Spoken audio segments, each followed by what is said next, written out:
بسم اللہ الرحمن الرحیم۔ السلام علیکم۔ تو دوستو آج اس ویڈیو کا آغاز ایک حدیث سے کرتے ہیں۔ عبداللہ بن یوسف مالک عبد الرحمن بن قاسم محمد حضرت عائشہ رضی اللہ عنہا زوجۃ النبی کریم صلی اللہ علیہ وسلم سے روایت کرتی ہیں کہ ہم کسی سفر میں رسول اللہ صلی اللہ علیہ وسلم کے ہمراہ تھے۔ ہم جب بیدار ہوئے یا ذات الجیش میں پہنچے تو میرا ہار ٹوٹ کر گر گیا۔ رسول کریم صلی اللہ علیہ وسلم اس کو ڈھونڈنے نکلے، کچھ لوگ بھی آپ کے ہمراہ ٹھہر گئے۔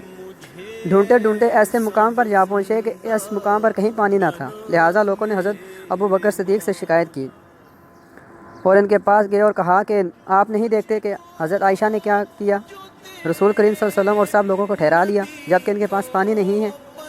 تو حضرت ابو بکر صدیق آئے اور رسول کریم صلی اللہ علیہ وسلم میرے زانوں پر سر رکھ کر سو رہے تھے، تو انہوں نے کہا تو نے رسول کریم صلی اللہ علیہ وسلم اور سب لوگوں کو ٹھہرا لیا، ان کے پاس پانی نہیں ہے۔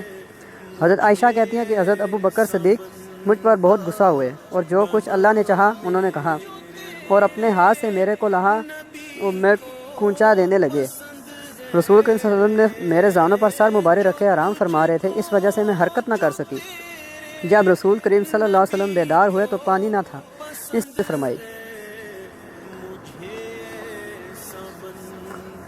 آیت تیمم نازل فرمائی۔ سب نے تیمم کیا۔